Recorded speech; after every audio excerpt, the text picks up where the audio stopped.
Hey you guys, Mike here. I wanted to make a video about the worst face-to-face interview I have ever had. Do you guys hear that? You guys probably can hear that, huh? There's a car outside. I hate loud cars. By the way, welcome to my bedroom. You guys are in my bedroom right now. I don't know why, but I set up my camera and I was like, well, I'm just gonna record. Anyways, welcome to my bedroom. This is my worst ever face-to-face interview I've had. Don't forget to like, comment, and subscribe. And then if you are actually looking to become a flight attendant, right now is the time to apply to 3 of the biggest airlines in the US. 3? Yeah, 3. American, Delta, and United. Alaska is actually already closed, so I'm sorry if you missed that, but they had a very short window, and that is closed already. But I was invited by the airline to attend the face-to-face. So when I was invited, you're supposed to receive your flight itinerary with this company. They actually fly you out themselves. And so I was supposed to receive my itinerary 3 days before. I slacked.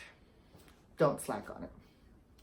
I slacked and was like, well, you know, they'll receive it. And then I hadn't actually kept track of the days because I was just so nervous leading up to it. And 3 days before, I had not received my flight itinerary. So the day before, 2 days before, so it's already within that 3-day window. And they said, hey, if you don't receive anything, like reach out to us. So on that 3rd day, I should have reached out. So when I didn't receive my flight itinerary 3 days before, I reached out and said, hey, so this was 2 days before they reached out. Hey, I have received my flight itinerary. They said, we sent it to you. And I was like, no, you didn't. And so then they were like, yeah, we did, but here it goes anyways. And so they were actually flying me out the morning of, but I was going to get in like I was supposed to get in only like 30 minutes before the interview. And so granted, they were the ones setting me up on the flight. So obviously they would have known like, hey, you know, this is what time this person's going to come in. So it's obviously going to be a little late. And so I obviously had that excuse going from, not so much excuse, but like that was a reason why I wouldn't be on time. And they would obviously know that because they set me up for the flight. But I freaked out and I was like, hey, you know what? That's just too close, cutting it too close for me. Please cancel my flight in. I'll take care of it myself, and I'll show up. And so I did. I showed up where I was supposed to be the day before. I took care of my hotel the day before because, like I mentioned, I did not want to risk it.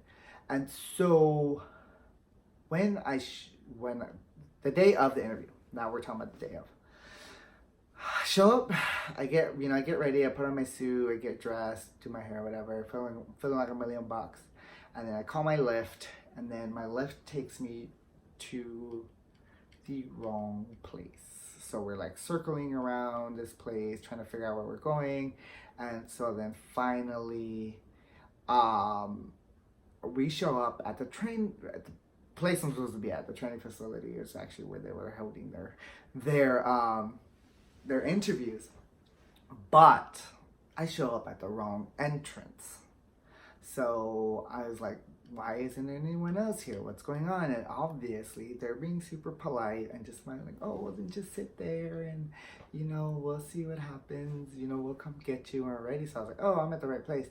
But then everyone kept looking at me like, what is this person doing here? And I had like my suit on and I had my bag and I was all ready for the interview, but then I was just like, why is everyone looking at me weird? Like,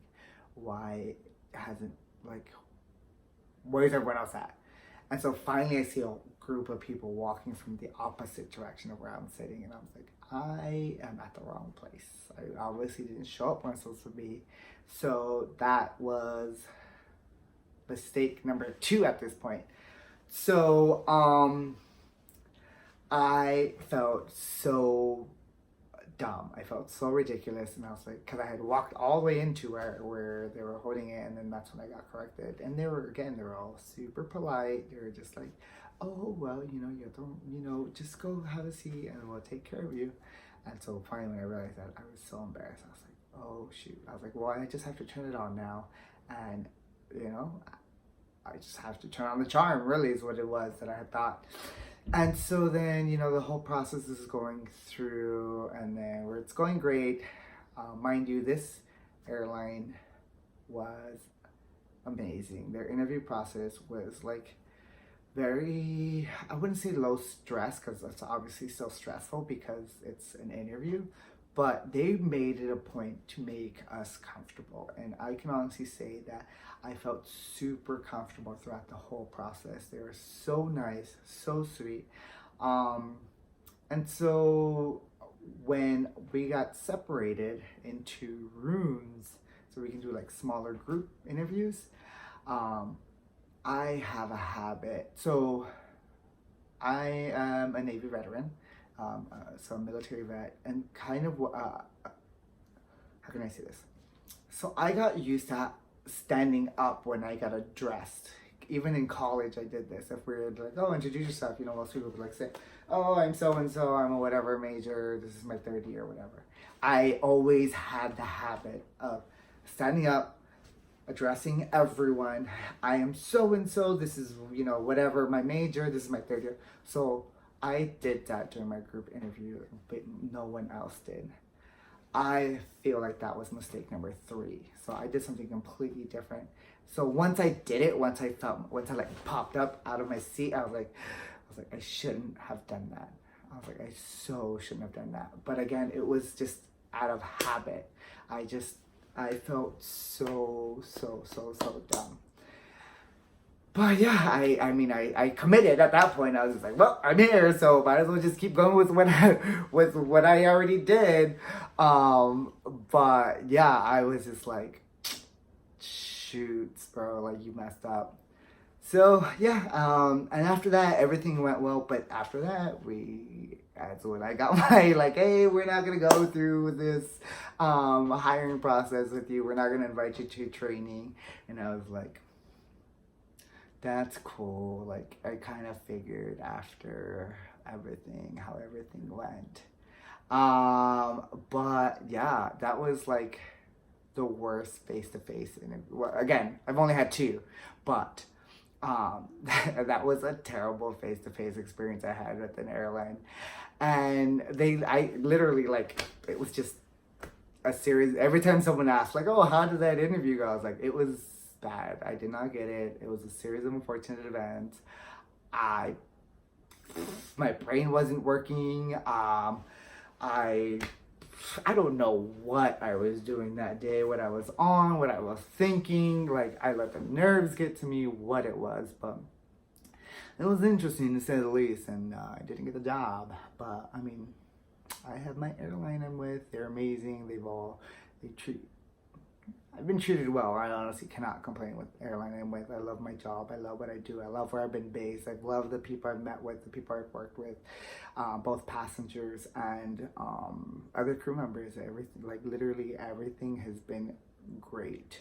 I was like in a super hard place financially before I got this flight attendant gig, and it's helped me get my life together. So that's been amazing.